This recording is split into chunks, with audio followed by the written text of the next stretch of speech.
Hello and welcome to The Naked Scientists, recorded at the Cambridge Science Centre in front of this wonderful studio audience.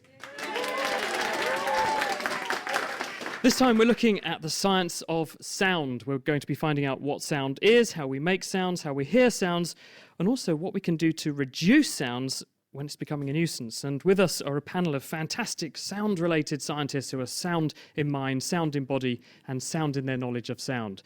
Rob Toulson is the director of the Digital Economy Research Institute at Anglia Ruskin University. He works on music formats and also on the future of digital music. He also has a background in acoustics, electronics, and also music production. Are you a singer, Rob? I have been known to sing on occasion, yeah. In the bath or professionally? On stage sometimes, but not so much these days. Karaoke? I try to avoid that. Richard Turner is an engineer who's at the University of Cambridge's engineering department. He works on how computers recognise sounds, and he's also developing noise-cancelling hearing aids that can distinguish background noise from speech, and that will, we hope, be able to help people to hear in very busy, noisy environments. Hello, Richard. Hello. Good to have you with us. And you've got a massive ear on the table in front of you. It's not been Not closed my own. to the back of a mouse this time, which is a step forward. Was that just in case you're hard of hearing yourself, or...? Oh, well, it's just to point out a few of the parts of the ear to the audience. Good stuff. And next to Richard is Nigel Peake. He's also from Cambridge University, but he's at the Department of Applied Mathematics and Theoretical Physics, where he studies the maths of noise. And he's also involved in a project that looks at why some owls can fly so quietly, and he wants to rip off what the owls do and use their technology to make quieter wind turbines and possibly also aeroplanes. How's that going to work? Oh, It's going to be pretty slow aeroplane, is it? Flapping its wings like that? No. And the aeroplane won't have feathers either. It's going to be very good. We hope so.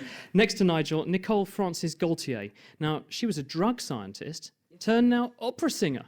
I was an opera singer first, and then went to science, and then went back to opera. So, yeah. What was the draw? So opera is better than science, or just Well, didn't pay as well? Or?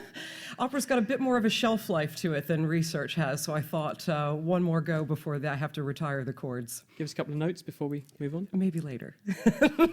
Please welcome our panel of esteemed guests this week. Our other two regulars, of course, in the Kitchen Science Corner. Please welcome Ginny Smith and Dave Ansell. What have you got for us, guys? We're going to be trying to listen to an oven shelf and confuse your sense of direction. You've confused me already. Right, let's get started. Rob Toulson, you're in the hot seat first. So you've got the hard job of actually telling us what actually is sound. So everything can vibrate. If we hit something or something has got some kind of energy attached to it, it will vibrate. And when it vibrates, it makes the air molecules around it vibrate as well.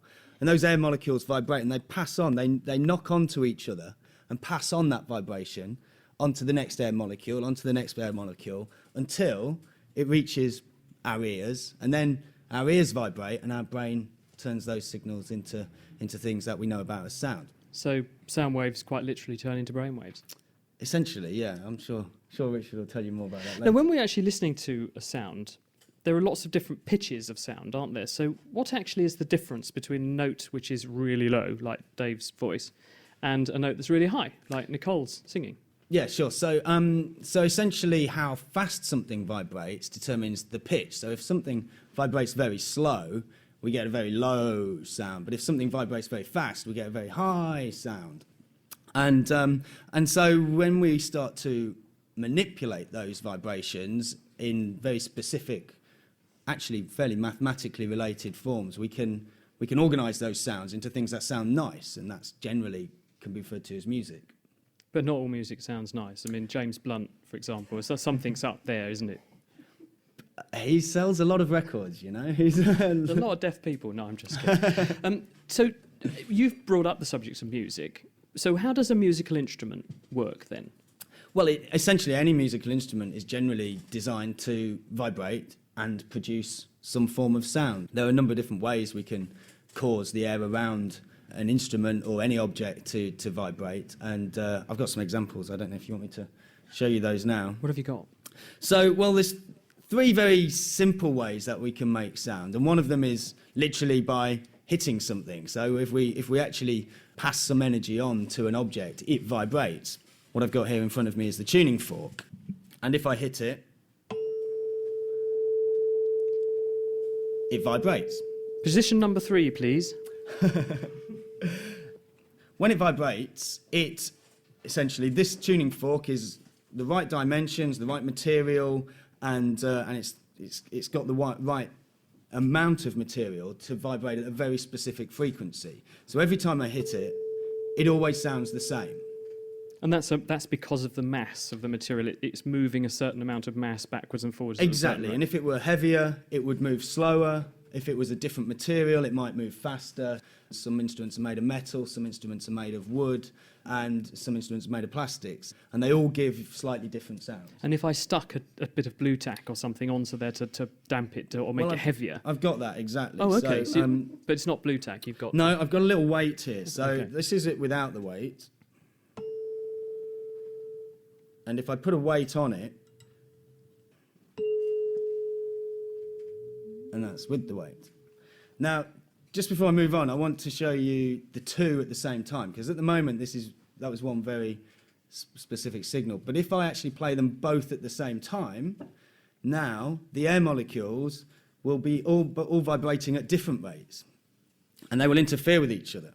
So instead of getting a pure sine wave, we will get something that's got more interference. Hopefully you'll be able to hear this.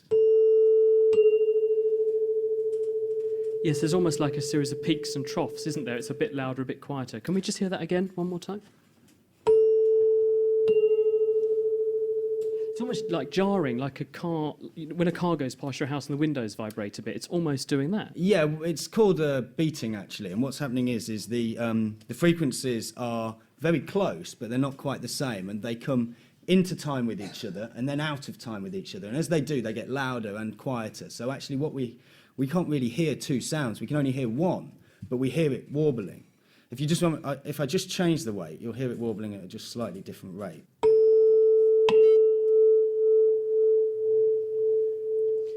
That's really spooky. It's going back. It's going round in my head.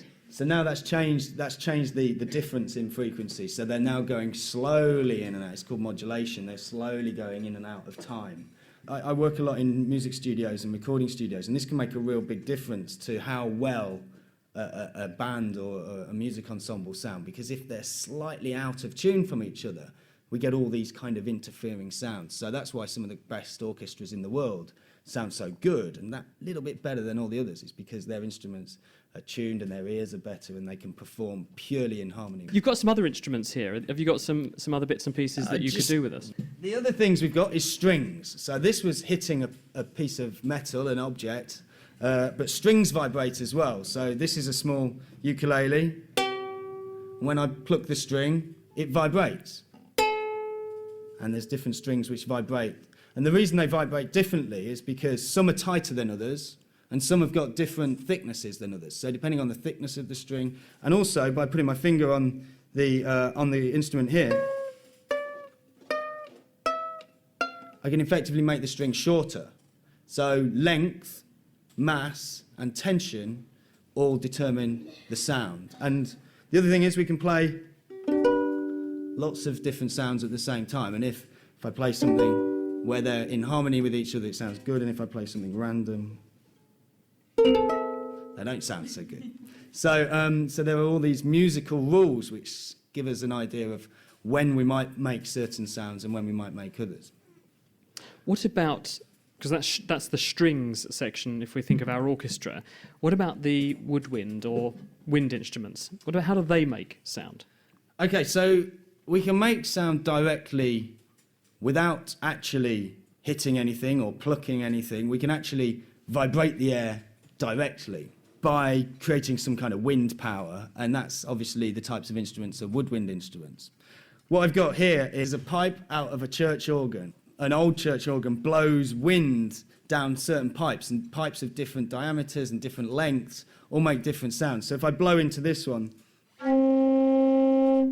it just makes a noise, and that's purely because of its size. A different size pipe makes a different noise, and if you go into a church, you'll see all different sizes of pipes in the church.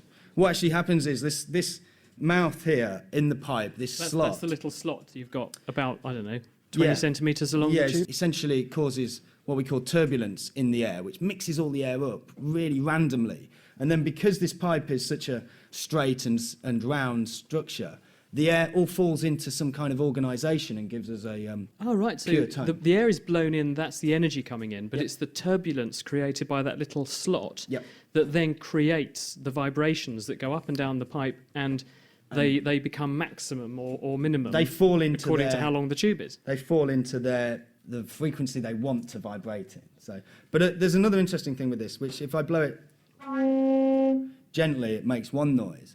But if I excite that air lots and I blow it harder, it makes a completely different noise. And that's because there's more energy at higher frequencies, and then it falls into a different order. Any questions for Rob? I'm Ben and I'm from Barrington. Is that why when you get like a whistle and you put your hand over the small tube and you put the hand over all of them, it sounds really strange?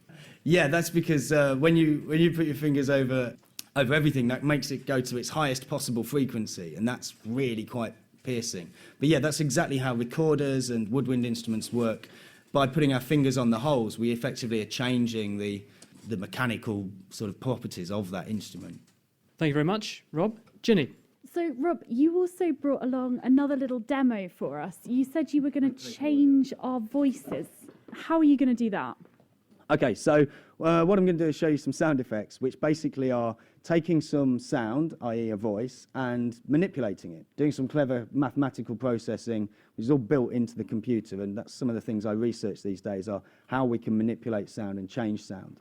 So let me just switch my speaker on. This is an example of just clear voice, no effect. And this is the same thing with low reverb, which makes it sound like it's in a cave or in a really big church. Something else I can do is add delay.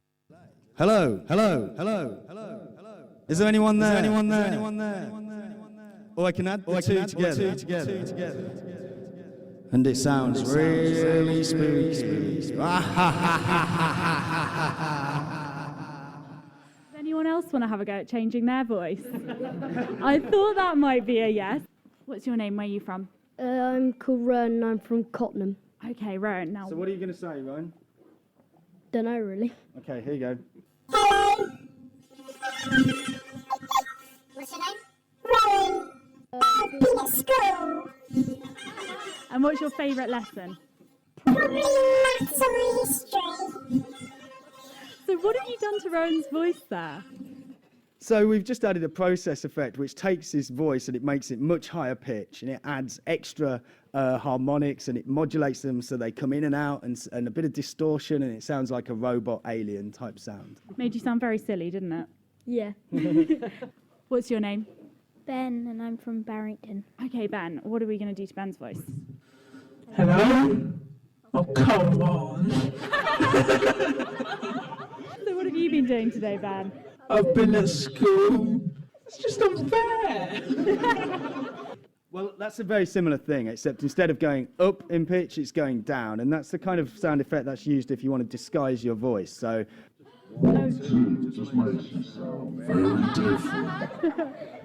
And computers are so fast now that can do it in what's called real time, which is essentially as you're talking. Ladies and gentlemen, from Anglia Ruskin University, Rob Toulson. This is The Naked Scientist with me, Chris Smith, and we're down at the Cambridge Science Centre. We're exploring the science of sound, and now we're going to talk about how the thing works that actually enables us to experience sound in the first place. Richard Turner is an engineer at the University of Cambridge, where he works on the physiology of hearing, effectively working out how we can fix it when it goes wrong. Hello, Richard. Good to Hello. have you with us. How do our ears work? Okay, so I'm going to tell you about the 3 stages that sounds pass through to go from sound waves to brain waves. The first step happens here with the outer ear. This collects sounds and shapes them a little bit and passes it on to the second This stage. is the bit you can see sticking out from the side of people's Indeed, head. yeah, Right. these are your pinna, as the technical term is, on the outside of your head.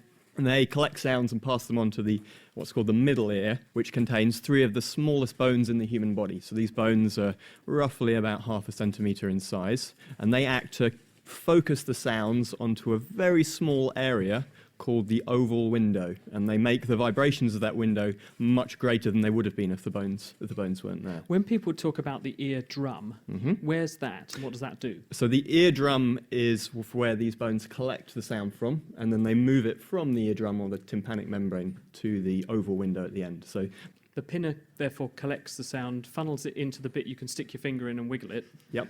And at the end of that's the eardrum. Yep, that's going to vibrate. That's going to When vibrate. the sound waves, the vibrations hit it. Yep, and that's then where the bones pick it up. Then the bones pick it up, amplify it a little bit along the way, and then wiggle around the oval window at the end of that process. And if we look inside the oval window, it sounds like one of these old children's telly from my youth. If we go through the oval window, what's in there? And this is where the third stage is, then the really interesting stuff happens. So in there is a fluid-filled space, and the oval window is wiggling backwards and forwards in time with the sound coming in, and that moves the fluid around. And sitting in the fluid is a very clever membrane called the basilar membrane. And the membrane at one end is very, very thick and stiff, and at the other end is very thin and pliant. And if high-frequency sounds come in, if we take one of Rob's tuning forks with a high-pitched tone, that will wiggle around the thick end of the basilar membrane that's very stiff, and it won't wriggle around the pliant end very much at all.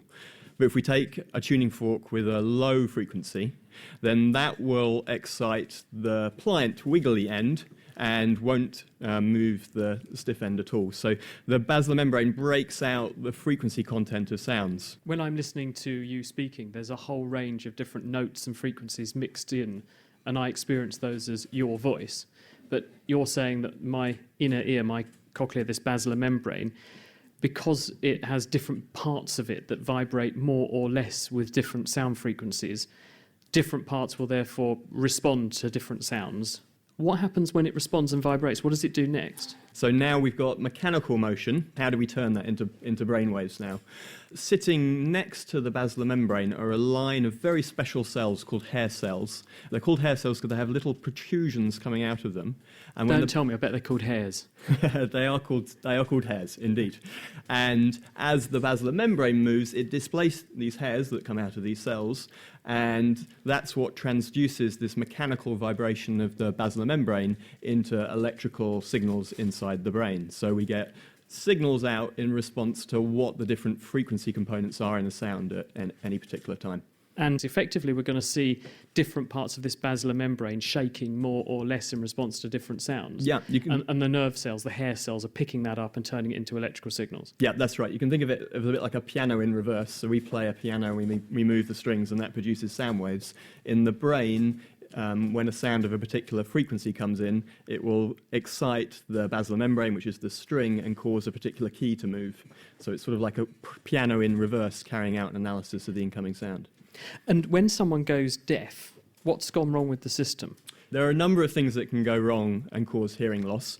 One common one, which affects lots of people, is that the hair cells get damaged. So, for instance, if you go to lots of rock concerts and listen to very, very loud music, that can cause what's called noise-induced hearing loss. You can have diseases which affect the hair cells. And perhaps the most common form of hearing loss is as you get older, these hair cells tend to perform less well. And in particular, that happens at the high-frequency end. So as people tend to get older, they find it harder and harder to hear high-frequency sounds. Do you quite literally get deafened by the sound of your own voice? There are mechanisms that stop you get deafened by your own voice. So this middle ear... I can just see Nicole, our opera singing colleagues, nodding her head, because you have to sing pretty loud. I mean...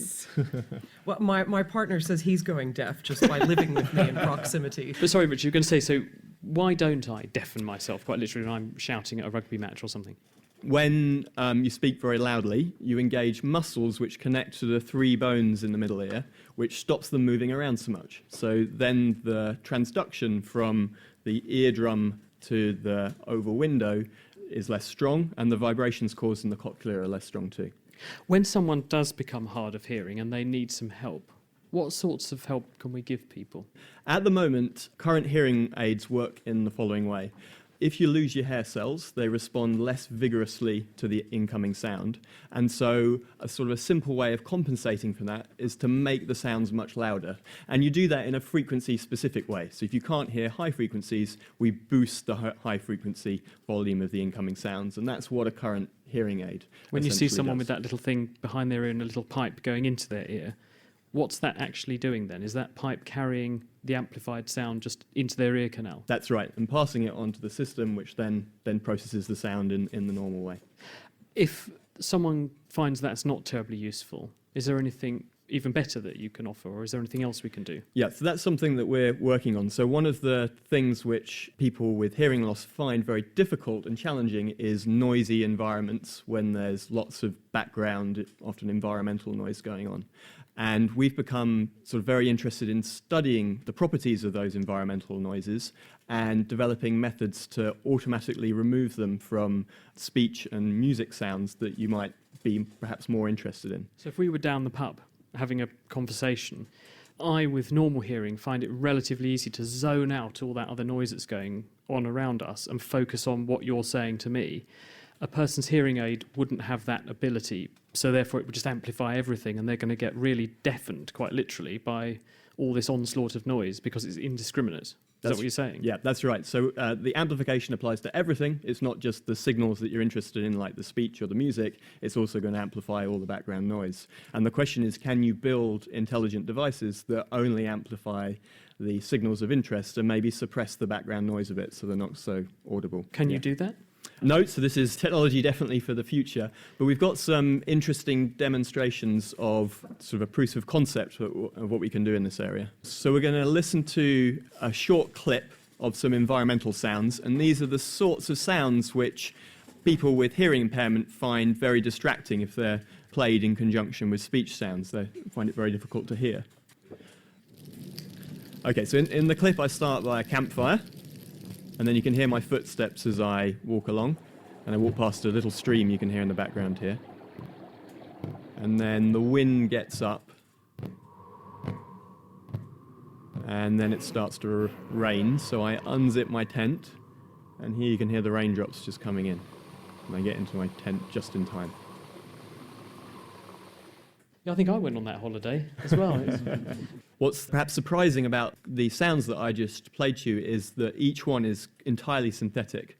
So they were produced by taking a statistical model, training that on a short clip of sounds, and then the model, because it's learned the statistics of those noises, is able to produce synthetic versions of arbitrary length, which look very different from the original, but sound just the same. So those are not real sounds. A computer has churned those out based on having learned what those should sound like. That's right. So it's learned things like the statistics of falling raindrops in the raindrop example and what the raindrops sound like individually and how quickly they arrive. And then they're able to synthesize new rain sounds automatically, which a listener cannot tell the difference of. Can I guess then that where you're going with this is if you can pretend what a sound sounds like, you can therefore digitally subtract. You can take that signal away from the sound coming into, say, a hearing aid, leaving behind what the sound would be like without that. Absolutely. So that's what we're trying to do. So the analogy here I often use is of a spam filter.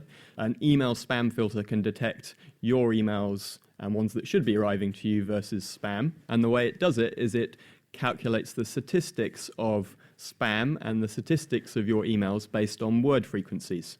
And based on those differing statistics, it can figure out what's spam and what's a real bona fide email. And so we're trying to do the same thing with audio signals, where the spam is the environmental noise and the signal that you want is speech or music. And if someone needs a more radical intervention, what's the difference between what you've been describing and, say, a cochlear implant? What's one of those and how does that work? So a cochlear implant is surgically implanted into patients who are almost completely deaf.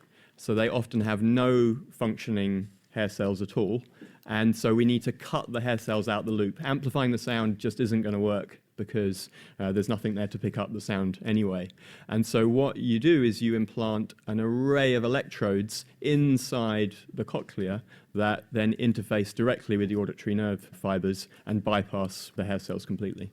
If I therefore send little electrical signals down those electrodes, they will directly activate the nervous system, fooling it into thinking it's heard a vibration, a sound wave at that frequency. That's right. And then those signals go into the brain, and the brain thinks, there must be a sound there. But it's actually an electrical signal. Yeah, that's right. So you have a microphone outside on the side of your head, which then communicates by a radio sensor to the implant inside the patient's head. Who's got some questions for Richard? Ben, and I'm from Barrington. How long are the hairs? Oh, that's a good question. I don't know precisely, but they're extremely small. We're talking about micrometers, perhaps even smaller than that. Micrometers being a millionth of a meter. Exactly. Tiny then, yeah. tiny. Yes. Hi, my name is Ailish and I'm from Cambridge. I don't know if this is your area or not, if there was any stem cell research and growing those hair cells? Yeah, there is. Again, it's totally not my area at all, but I think there has been recent success in actually starting hair cell regrowth. So before, I think people really struggled and couldn't find a treatment that would cause hair cells to regrow, but I think there's been a recent breakthrough in that regard. I'm Norman from Barrington as well. Thinking about bats, how does a bat's ear differ from a human ear? Because they can hear very different sorts of frequencies, can't they? They can. So I know almost nothing about bats. One thing I do know is that a bat would deafen itself if it didn't protect itself against its echolocating sound, because it's going to try and output an extremely high amplitude sound, which if it had its ears turned on at that point would deafen it. Bats are officially louder than The Who. The Who are the loudest rock band in history, and bats squeak at more than 120 to 130 dB. And The Who, I think, got 110 at one of their concerts. So the bat has a mechanism very much like the mechanism I talked about for the middle ear, where it turns down the gain on its auditory system to protect itself against deafening itself with its echolocation. Ginny? We've got a question that's come in on Twitter. In response to your thing about the bones tightening so that you don't deafen yourself, Charlotte Hill says, does this explain why sometimes when people talk loudly, they don't realise how loud they are? It could well do, yeah. So there's a number of things that are going on there, because you also hear yourself through bone conduction as well, which is what makes it hard for singers sometimes to figure out what pitch they're singing at and exactly how loud they're trying to sing as well. And that's why the first few times you hear yourself back on the radio, you think, oh my goodness, do I really sound like that? Indeed, you sound very, very different to how you expect to sound. And that's because you're listening via your sound conducted by the bones in your head rather than through the pathway I've been talking about. I'm Anthony from Cambridge. Why are some people tone deaf? I don't think that that's anything to do with the early auditory processing pathway I've talked about. There is a lot we don't know about how perception of sounds and the neurobiology underlying that perception works. And I think tone deafness is something which happens much further up the pathway. And so the answer is, I'm afraid, that we just don't know. Nicole? It's true what Richard's saying about the neurobiology, and we don't in fact know, and there's some theories that it's possibly genetic and that it develops, as you say, further down the line. There is a slight difference between tone deafness, though, and someone who just sings off pitch. It could also possibly be a technique in that you don't actually know how to sing.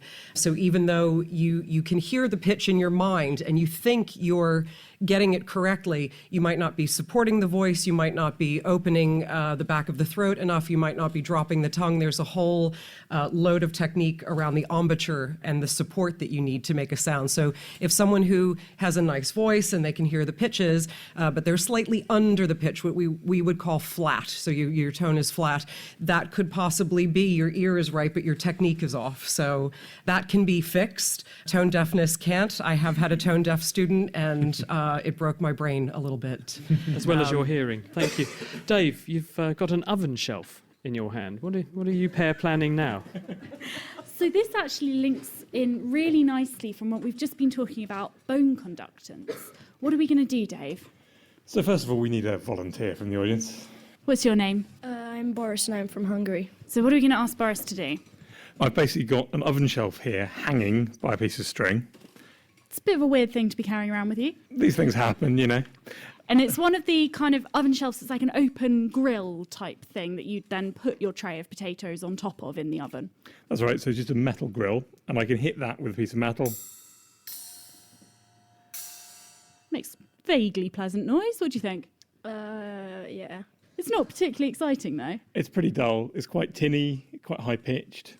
Now what I want you to do, Boris, is wrap the piece of string it's hanging on around a finger and then stick that finger onto the kind of fleshy flap of skin which goes over your ear. Okay, so you're going to have an oven shelf on a piece of string dangling from your ear.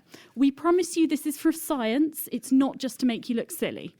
So if you lean forward so the oven shelf isn't touching anything, and now I'm going to hit the oven shelf. Did it sound the same or did it sound different? No, it sounds a lot lower. A lot lower pitched? Yep. Anything else that was different? It was a little louder. It's got louder and lower pitch. Now, it sounded exactly the same to me, but Boris has got his finger in his ear with a piece of string, and it sounds different to him. It's a bit rubbish that only Boris can hear this, so we're going to try and get it so everyone can hear this now. Okay, so now we're going to replace Boris's ear with a microphone, and that hopefully means that everyone here and everyone at home will be able to get the same effect that Boris was getting. Dave is now constructing another piece of string to tie the oven shelf onto the microphone. And he's holding the microphone from a piece of string. So the microphone's dangling, and then below that, the oven shelf is dangling. Shall we hear it one more time, what it sounds like normally? Okay, and now if we let it go. So now you'll be able to hear the sound which is coming up the string as well as the sound which is coming through the air. Everyone hear that? What's going on there, Dave? Why does it sound so different when the string is attached to the microphone or your ear? First of all, if I just hit this normally, and if you feel it now. Oh, it's vibrating. It kind of tickles my fingers. So it's always vibrating at both the high pitches, which you can hear normally, and also those low pitches. But the things with low pitches, they can't efficiently get into the air. It's a bit like if you try and make waves with a finger in water, if you move your finger very, very fast, the water hasn't got time to get out of the way and you make waves. If you move your finger really slowly, the water's got plenty of time to get round it, and so you don't make very big waves. You just end up sort of moving your finger through the water. It's like the water doesn't come with you. That's right. So if the oven shelf is vibrating very, very fast, that can make waves in the air, sound waves, and you can hear it. And those fast ones, the high pitch, is the kind of tinny sound. That's right, but the low pitches can't get into the air, so they can't get into your ears. But if you've got a stiff piece of string, if one end of the piece of string moves, then the other end of the piece of string is going to move.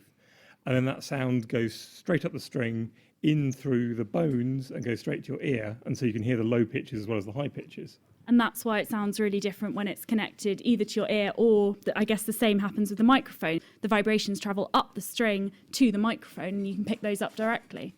That's right, and that's another reason why, if you've ever seen old Western films, you see people putting their ears to the track, because any low frequency sounds which will go down a track much more effectively and will travel a lot further can't get out of the track very well. But if you put your ear on it, they'll go straight in through the bones into your ears, and you'll hear them really well, and you'll know where that train's going to come, so you can ambush it. You have to make sure you look which way the train's coming from, though, Dave, because if the train's coming from the other way, you could get nasty. Ginny Smith and Dave Ansell in our Kitchen Science Corner. Thank you. You're listening to The Naked Scientist, and in this special edition, we are looking at the science of sound. And next, we're actually going to turn our eyes skyward and learn how nature solves the problem of sound and how we might be able to steal it. Nigel Peake is Hello. from the Department of Applied Maths and Theoretical Physics. Tell us a bit about this. How do you do what you do? I'm a mathematician, and I'm interested in trying to predict how much noise is produced by things like aircraft and wind turbines, because if you can predict that, then maybe you can design them to make them quieter. But what I want to talk about tonight is something a little bit different, and that's about owls.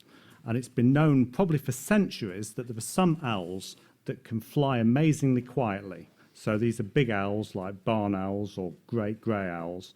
And the question is, how do they manage to do that? Because if you can understand that, then maybe we can do something about aircraft and wind turbines. We heard from Rob at the beginning what sound actually is. It's vibrations in the air. But how does the sound vibrations that come from something we do like the sound of, or something that's not really very disturbing, differ from something which is very distracting or disturbing, like an aeroplane? What's going on that's different? Okay, well, one of the things is that aircraft noise, annoying noise, has got a very, very broad range of frequencies. And so the things aren't in tune. It's producing sound at a whole range of frequencies. And that's often because the flow is very turbulent. The flow is very complicated.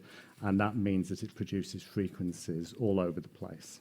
Can you show us that? I certainly can. So what I have here, a very simple thing, is a canister of compressed air that you have to clean your computer keyboard. And it's got a very thin, sort of long pipe on the end. And now if I squeeze this, and you can hear there's a hissing noise. Most of that noise is quite complicated what's going on, but most of that noise is coming from the turbulent flow that's coming out of the pipe. This jet is quite low speed, so it's not particularly noisy. But you can imagine if you've got your aircraft taking off from Heathrow, the jet is far, far faster. Maybe it's going at close to the speed of sound, 330 meters a second, something like that. And that is really, really noisy.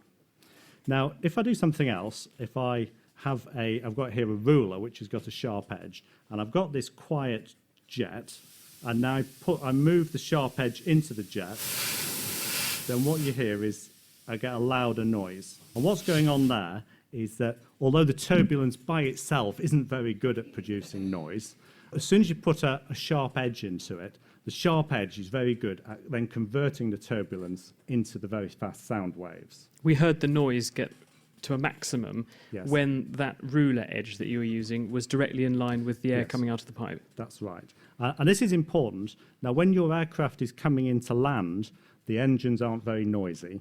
But what is very noisy are the what are called the air brakes, which are deployed to try and slow the aircraft down, the trailing edge of the wing. And it's exactly this effect with the ruler. There's turbulence flowing over the trailing edge, and that's amplifying the turbulence, producing a lot of noise. That is, at the end of the day, why the aeroplane's slowing down, though, isn't it? Because it's shedding energy. Yes. It's disturbing lots of air, Yes. which is helping it to slow down. But the downside is that it's making lots of noise. It's making lots of noise, which of course is very bad for the people who live near the airport. Another thing is that if you have a wind turbine that's rotating, then there's a noise source there, which is again to do with the air flowing over the sharp trailing edge of the turbine blade. But if you stop the wings making that turbulence on an aeroplane, for example, won't it have a problem slowing down? You can't help the turbulence, and in many ways that's important because that actually helps the pilots to maneuver the aircraft safely. But what you need to do is to find a way of stopping the turbulence interacting with this sharp edge in such a noisy way, and we believe that's what the OWL has done. So what do owls do then? Okay, well, owls have got two very unusual features about their wings. So the first thing is if you look at the trailing edge, then it's got a very flexible brush, a small comb. And then the second thing is then the feathers of these owls are much, much more complicated than the feathers of any other bird. And in fact, they're much more complicated than the feathers of other owls that don't need to fly silently. And it's because owls need to fly silently to give them the best chance of catching Yeah. something that There's they've two- evolved to have this particular adaptation. Exactly. There's two reasons. One is if you're hunting a mouse, then the mice have rather good hearing, so you don't want them to hear you coming. And the other thing is that if you're trying to hear the mouse, you don't want to be making so much noise yourself. The cost must be to the owl that it's harder to fly, though, because it's not got the same aerodynamics as an animal that doesn't damp its sound down like this. Actually, sound is very low energy. Even very loud sounds are quite low in energy costs. So, for instance, if you had the whole of Wembley Stadium shouting throughout a match, then the total acoustic energy that would be produced is only about enough to fry one egg. And that's because the sound waves are actually very small amplitude, and this proves how remarkable the ear is at detecting these very small amplitudes. And you're trying to copy what the owls do. Yes. So you've worked out what the owls do, now you're saying, can we copy that Exactly. onto an aeroplane's wing Yes. to make it quieter? Yes, and we've managed to do this. So we did some mathematics, we did some computing, and we designed something which we thought would mimic what the owl does. Now, it doesn't involve sticking a feather on a wing. I was Because going to say, a very fluffy aeroplane. it would just look silly, wouldn't it? But we've got this device which we've designed, and we've put it in a wind tunnel, and we've tried it, and it works. So we're really excited about that. And the next thing is that we're actually going to put it on a proper wind turbine in a field somewhere and see what happens. So that's the next stage. Because wind turbines make sounds for exactly the same reasons Yes. that aeroplanes do. So Exactly. what works for one will work for Yes, another. and if it works on a wind turbine, then maybe, just maybe, it'll work on an aircraft as well. How much disturbance or sound do you think you can save? How much of a knockdown effect will this achieve? Well, in the wind tunnel, it went from being quite loud to being almost inaudible. So the sound is measured in decibels, and this was 10 decibels, which is an absolutely massive change. Any questions? My name is Ben and I'm from Barrington. What happens if you put the blunt end to the air can instead of the sharp end? So you remember what I said about the aircraft coming into land? There's actually another source of noise, which is when you put the landing gear down, and that's like a blunt edge. And anybody who's been on an aircraft coming into land, when the gear goes down, that's very noisy as well. So as well as doing something about the sharp end of the ruler, doing something with the bluff end is very important as well, because that would solve this problem about the landing gear. There was a question that could really be put to any of you or all of you. Is it on Twitter, given we're talking about birds? It is on Twitter. Garage Idol asks, is there a minimum or maximum limit to frequency or amplitude of sound? Who wants to come in on that? Start with. Well, I'll have a go. So it's to do with hearing, of course. So young people's ears are much better than old people's, as we heard. But a young person can hear a sound of 0 decibels. That's the sort of threshold of hearing. And then there's a sort of maximum threshold where it starts to cause damage to the ear because the sound is so loud, which is about 140 decibels, I think, like that. And then you can get much bigger pressures. So there are some very loud sounds like volcanoes erupting, which can get up towards maybe 190 decibels. And 190 decibels is actually 1 atmosphere of pressure, which is how much pressure is pressing down on us because of all the air going up into space. Ladies and gentlemen, from the Department of Applied Maths and Theoretical Physics at Cambridge University, Nigel Peake. Now, this does look very exciting. Dave and Ginny, 2 large funnels and a set of headphones by the look of it. What are you up to now? Well, we've been talking about owls and how good some of them are at flying quietly, but there's another thing that owls are really, really good at that helps them with hunting, and that's pinpointing where a sound is coming from. Humans are okay at it, but owls are brilliant. So when they're flying, they can work out if that little mouse they can hear is over to the left or over to the right, and they can swoop down and get it. We don't have any owls here, unfortunately. We're stuck with humans. So we're going to have a bit of a play with how you work out where a sound's coming from. So what I've got here is a set of ear defenders, and attached to it I've got 2 tubes. One from the right-hand ear, which goes to a funnel on the left-hand side, and one from the left-hand ear, which goes to a funnel on the right-hand side. And now what we need is a volunteer. What's your name? Stanley. Where are you from, Stanley? Trampton. Brilliant. Okay, now, Stanley, we are going to put this fantastic thing on your head. So Stanley has a pair of big yellow ear defenders on now, and from his left ear, there is a tube going up and over his head and a big funnel pointing out to his right. And from his right ear, there's another tube going up over his head and with a big funnel pointing to his left. So now, Stanley, I want you to shut your eyes. And what I want you to do is point to the direction which it sounds like I'm coming from.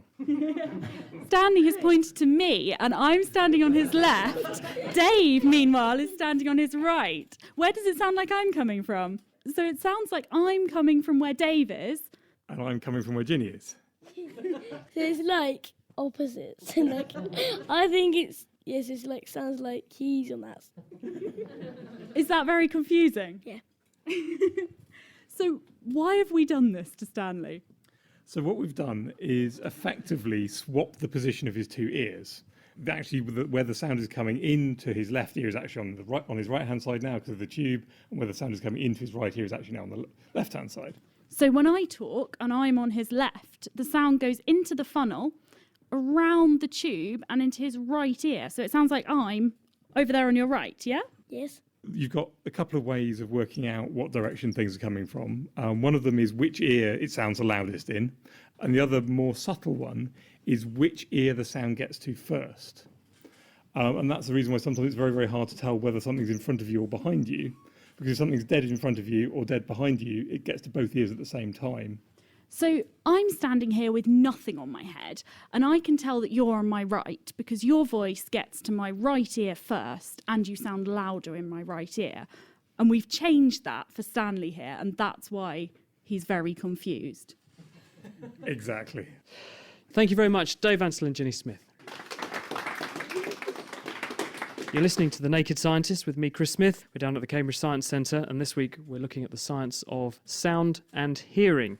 And up next is Nicole Francis Gaultier, who started off as a singer. She then became a scientist, and then she decided, I'll become a singer again. So you're an opera singer, a professional opera singer? Professional opera singer, but I would actually say that I'm doing as much, or if not more, science now that I'm singing, even though I'm not in a lab. And it's interesting listening to my colleagues on the panel because almost everything they've talked about can be applied to the human voice. And that's why I'm going to go on the record saying I think that singing is the coolest science ever because you've got physics, physiology, neurology, neurobiology, biochemistry. It's pretty exciting. So it's kind of all encompassing. And I think having become a scientist has made me a more well-rounded singer. Now, that's not a qualitative thing because we have a subjective ear in terms of listening. So it's not quantitative either because you're a normal shape.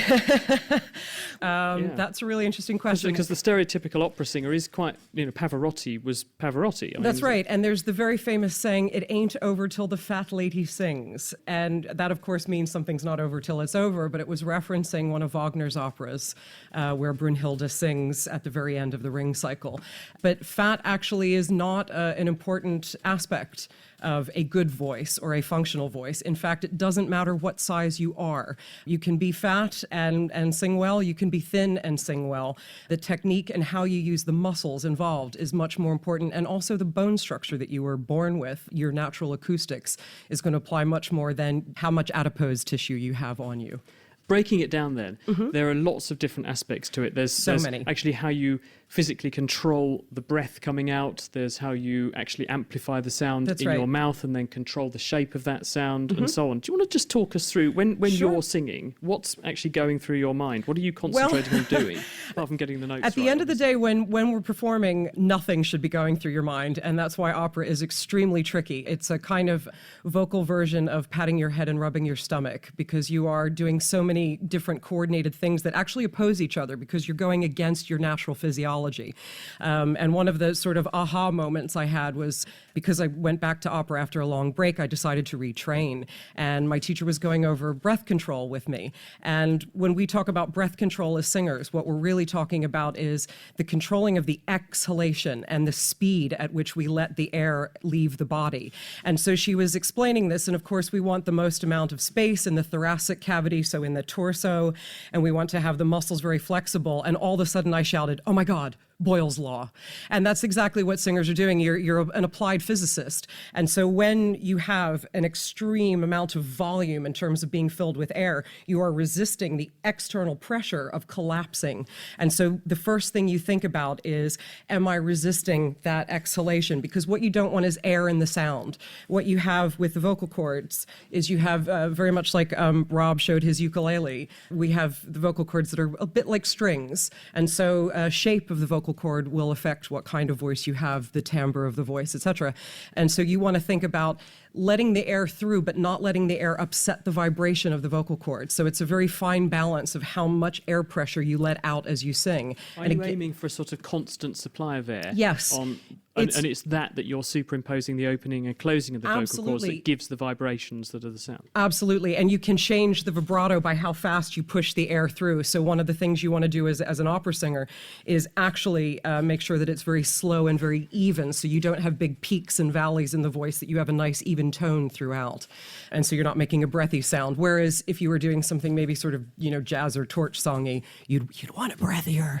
How do you learn that? Is that someone sort of listening to you and going, "Oh, Nicole, you need to just do this a bit more"? Yes, you do need external ears for sure. One of the things you're trained as an opera singer to do is rely more on sensation in the body than listening to yourself, because you can actually mislead yourself terribly.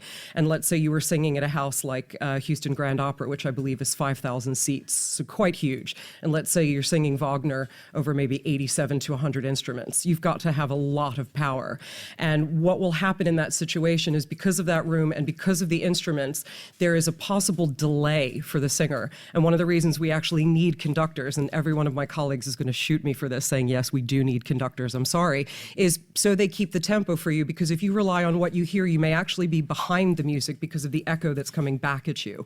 So when you first learn, you need a trusted ear, and you need someone that knows the physiology and knows what they're listening for to help you recreate that sound and to get you to rely on what you feel rather than what you hear.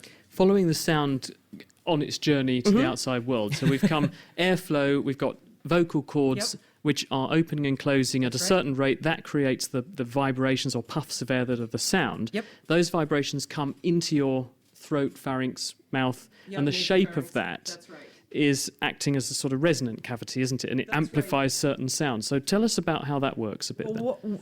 One of the things you do when you sing is in terms of operatic technique, is you try to make sure that the head is as hollow as possible. And there are terrible jokes. That's easy in some people's cases. Yes, exactly. The terrible joke is that tenors are so resonant because there's not much up here. But that's not entirely true. I have to say, as someone who's done neurobiology, that's not correct. But what you do want to do is make sure that there's nothing in the way of the resonance, so that you can use the entire head cavity in order to make sound. And you will notice that singers that have quite large voices have quite large heads, and very often they have a large area, a very large jaw. Joan Sutherland is a fantastic example, Australian soprano, who's no longer with us, but she had a phenomenal jaw that just looked like it detached itself. And so the more space you're able to make in your head, the more resonance you will get. So when people say Mick Jagger, stereotypical like big mouth Mick Jagger.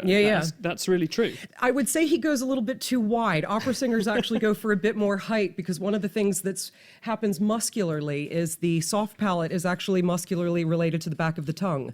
And so when the tongue goes down, part of the soft palate lifts up. And so what you want is to create that maximum space. So Jagger goes a wee bit wide, and that's great for the type of music he sings, because we want a tone that spins, as we say, a sort of resonance that just keeps ringing and ringing. We go for a taller sound, if that's applicable. What distinguishes or what's the difference between when you make a quiet sound and when you want to sing really loud? What are you doing to make more volume? Well, what's interesting is we talk about it in terms of energy, and it's a combination of breath pressure and sort of muscular.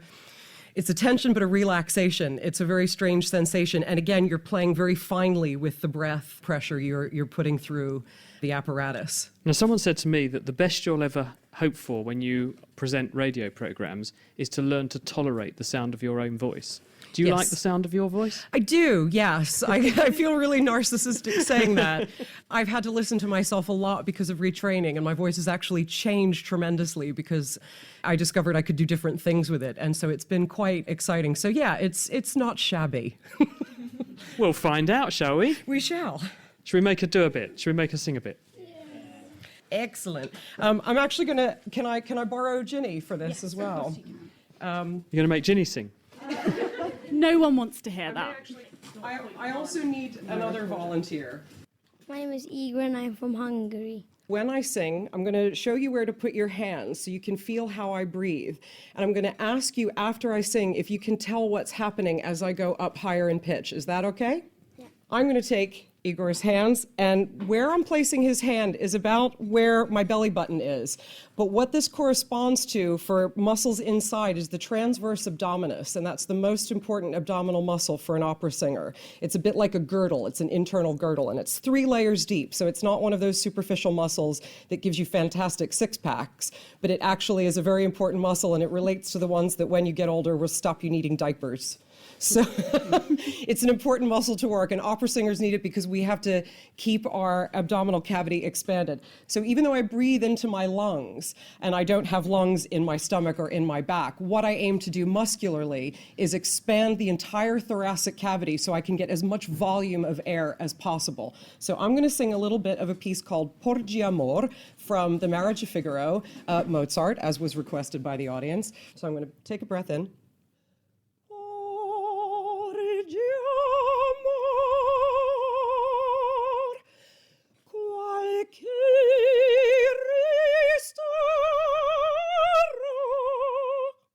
Round of applause.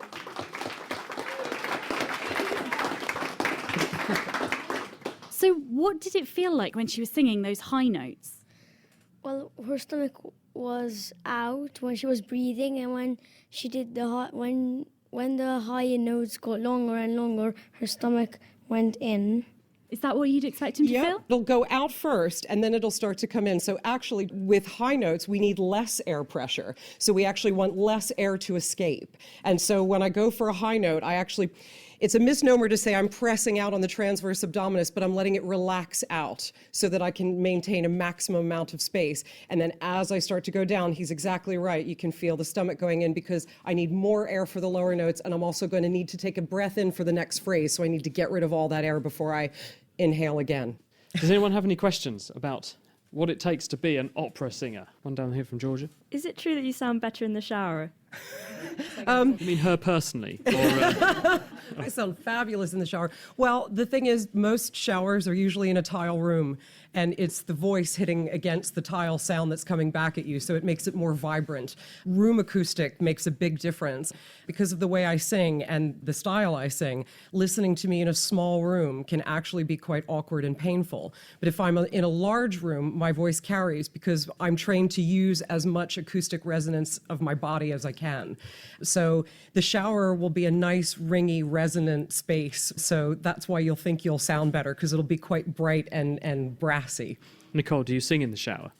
I do warm up in the shower because the humidity is actually fantastic for vocal cords. So sing in the shower, very healthy, very good for you. Steve on Twitter wants to know whether it's really true that opera singers can break wine glasses with their voice. Ever cracked a tile or broken the window? No, but I once in a talk tried to break a wine glass for an audience. So if you hit a glass with a tuning fork or with anything to get a sound off of it, you can get the pitch and the resonant frequency of that glass.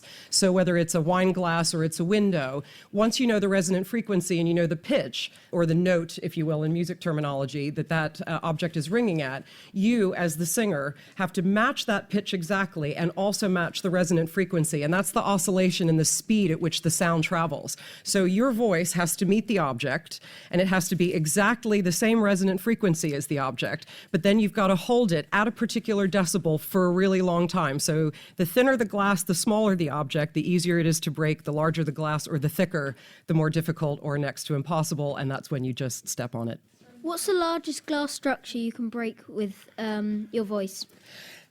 Well, it depends on the voice and it depends on the glass structure. So, yes. So a greenhouse would be really hard to break. A greenhouse would be, maybe if you got an entire company of opera singers together all going at the same note at the same time at a particular window, you might be able to do it, but that's a tough task. I have spent quite a lot of my life attempting to smash wine glasses using sound, but with a signal generator. But the slightly expensive thing about this is that the really, really good quality wine glasses work a lot better. Yes, the cheap IKEA ones don't. And it also helps if the glass has a flaw in it. The real trick is you want a glass which will ring for a really long time when you ping it, and those are expensive, which is unfortunate because you want to smash them. Hi, I'm Ailish from Cambridge. I was just wondering, when you're practicing opera singing, do you use software or IT technology to help improve your voice? The only thing I use is recording. So I do record myself when I have lessons, but I don't necessarily use it to listen back. I'll quite often have my teacher reiterate what I was doing physically when I made that sound that they went, yes, that's the right sound. What were you doing during that? So because we're trained to not listen in a way, in a strange way, no, I haven't experienced any technology for any practice, no. Stephen on Facebook says, is it possible for a human to make a sound that other humans or themselves couldn't hear because it's out of their frequency range? So could you sing so high that we couldn't hear it, Nicole? I personally can't, although I have sent the neighborhood dogs barking a couple times. There is something that females can do, and quite possibly some men, that's called accessing a flute register. But what you're doing with that is you're not actually on the vocal cords. You're not actually using the vibration of the vocal cords. So it's a little bit of fake singing, as it were. And that can go much, much higher than a human voice can. But you'd have to have extremely long and extremely thin vocal cords to make sounds that people couldn't hear. I guess down at the low end, you can make sounds which are lower than you can hear. I mean, just if you wave your hand backwards and forwards, you'll make a vibration through the air, which is far too low for you to hear. And so, yes. Nicole Francis Gaultier, thank you very much. Thank you. And please join me also in thanking Rob Toulson, Richard Turner, Nigel Peake, and also, of course, Ginny and Dave for some fantastic sound-related experiments. And for doing the sound, Greer Jackson, Tim Revel and Sarah Shoston, thank you very much. And of course to you for listening. We couldn't do it without you. Now, The Naked Scientist comes to you from Cambridge University. It's supported by the Wellcome Trust, the STFC and the EPSRC. My name is Chris Smith, and thank you very much for listening. Goodbye.